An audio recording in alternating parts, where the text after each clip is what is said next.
మన ఈరిగాడికి సంవత్సరం క్రితం పెళ్ళయిందయ్యా. మొన్నటిదాకా తాడు బంగారంలో ఉన్న వాళ్ళ జీవితం ఇప్పుడు తాడు ఫ్యాన్లో మారిందయ్యా. తన భర్తకి తల్లిదండ్రులు ఎక్కువయ్యారయ్యా.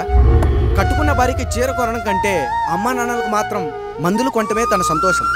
పొద్దున లేచిన దగ్గర నుంచి తల్లిదండ్రుల పనులు పెళ్ళ ముద్దు ముచ్చట తీర్చట్లేదని తల్లిదండ్రులను వృద్ధాశ్రమంలో చేరిస్తే తను తన భర్త సంతోషంగా ఉంటామని వీరిగాడి భార్య సావిత్రి రచ్చబండి ఫిర్యాదు చేసిందయ్యా.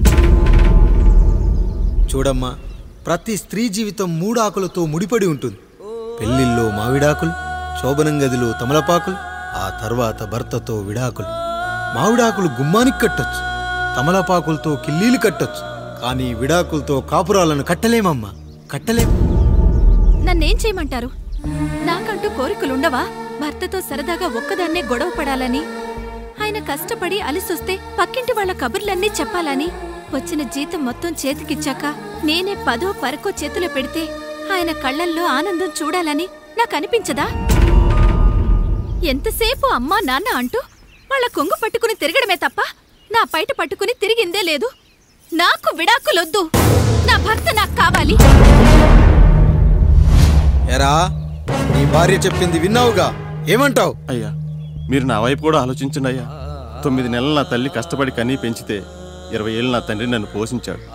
నిన్నగాక మొన్న వచ్చింది. ఇది మమ్మల్ని విడదీయాలంటే ఎలాగయ్యా? నాకు నా పిల్లం కంటే నా తల్లిదండ్రులు ఎక్కువయ్యా. మరి పెళ్ళెందుకు చేసుకున్నావురా? అక్కుల్లో పనికెళ్తుంటే అక్కడ మెస్ భోజనం పడట్లేదయ్యా. పిల్లమంటే పని మనిషి అనుకుంటున్నావారా? అసలేమనుకుంటున్నావురా? ఆడదంటే నీకంటే చిన్నదవుతే చెల్ల. నా తప్పు నేను తెలుసుకున్నానయ్యా. నా తల్లిదండ్రులు నేను వదిలేస్తానయ్యా. నా పిల్లాన్ని నాకు ఇప్పించున్నాయ్యా. నువ్వు తప్పు మీద తప్పు చేస్తున్నావు. నీ భార్యను తిరిగి ఏలుకోవడానికి నీకు హక్కు లేదు. ఈ రాయుడు తీర్పిస్తున్నాడు. ఈ ఈరిగాడు మాత్రం తమ తల్లిదండ్రులతో ఉండాలి, కానీ ఈవిడకు మాత్రం భర్త కావాలి. ఈమెకు అభ్యంతరం లేకపోతే నేను పెళ్లి చేసుకుంటాను.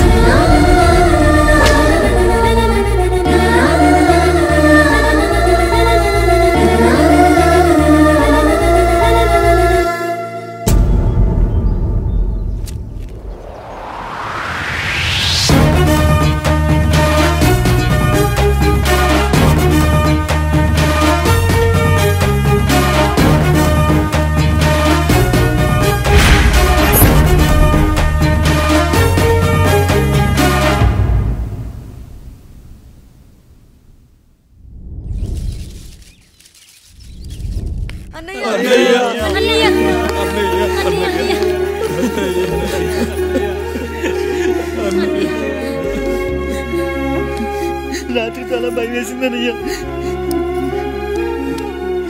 ఇప్పుడు మమ్మల్ని వదిలి వెళ్ళకన్నయ్యా. రాత్రే కదరా మనం అందరం కలిసి పడుకున్నాం. ఎప్పుడో రాత్రి చూసామన్నయ్యా. నిన్ను చూడకుండా ఒక్క అరగంట కూడా ఉండలేకపోతున్నా. నిన్ను చూసి చాలా రోజులైనట్టుంది అన్నయ్య. రాత్రంతా ఎక్కడికి వెళ్ళావన్నయ్యా? అసలు ఎక్కడికి వెళ్ళారండి? ఇంట్లో దోమలు కుడుతున్నాయని అలా పక్కనే ఉన్న గడ్డివాం దగ్గర పడుకున్నా. మన రత్తాలు వాళ్ళ ఆయన ఊళ్ళో లేడంది. సరే అని తను తోడుగా తీసుకెళ్ళా.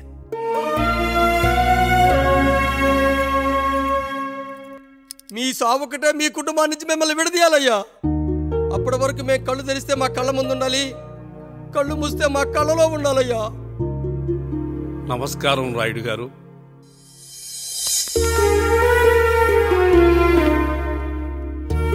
నమస్తే. ఏం జడ్జి గారు ఎప్పుడొచ్చారు? ఇప్పుడే.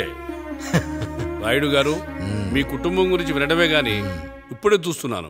ఒక్కసారి మీ కుటుంబ సభ్యుల్ని నాకు పరిచయం చేయండి రాయుడు గారు. వాళ్ళు నా తమ్ముళ్ళు. నమస్కారం. మొత్తం ముగ్గురా? కాదు, 4. వాడు వేరే షూట్లో ఉన్నాడు.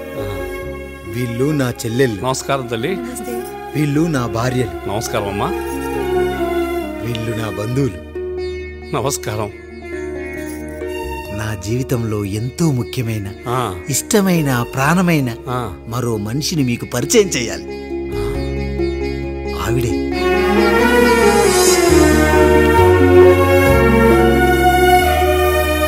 నమస్తే తల్లి. ఆవిడ మా పని మనిషి. తను వాళ్ళ అమ్మాయి. నాకు కూతురు లాంటిదే.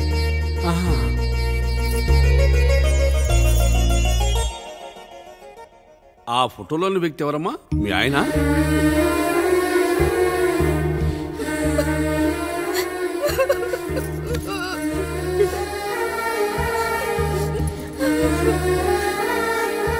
చనిపోయారా? అయ్యో లేదండి, ఎక్కడ పడితే అక్కడ ఏది పడితే అది వాగుతున్నాడని పోలీసులు నగర బహిష్కరణ చేశారండి. మళ్ళా ఎప్పుడొస్తాడు? నెక్స్ట్ సీన్కి వచ్చేస్తాడండి. ఈ అనుబంధాలు ఆప్యాయతలు చూసిన తర్వాత నాకు ఒక కోరిక కలుగుతుంది రాయుడు గారు. మీరు కాదనరనే ధైర్యంతో అడుగుతున్నాను. అడగండి. నాకు ఒక్కతే కూతురు. ఆమెని మీ కుటుంబంలో సభ్యురాలుగా చేసుకుంటారని. తప్పకుండా. నా భార్యలకు అభ్యంతరం లేకపోతే తనను నేను పెళ్లి చేసుకుంటా.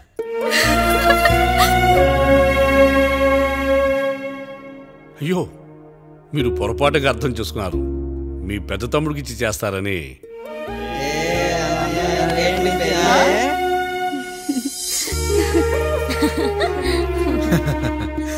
తప్పకుండా తప్పకుండా ఒక మంచి రోజు చూసుకొని మీ ఇంటికి అమ్మాయిని చూసుకోవడానికి వస్తాం. ధన్యుణ్ణి రాయుడు గారు, ధన్యుణ్ణి.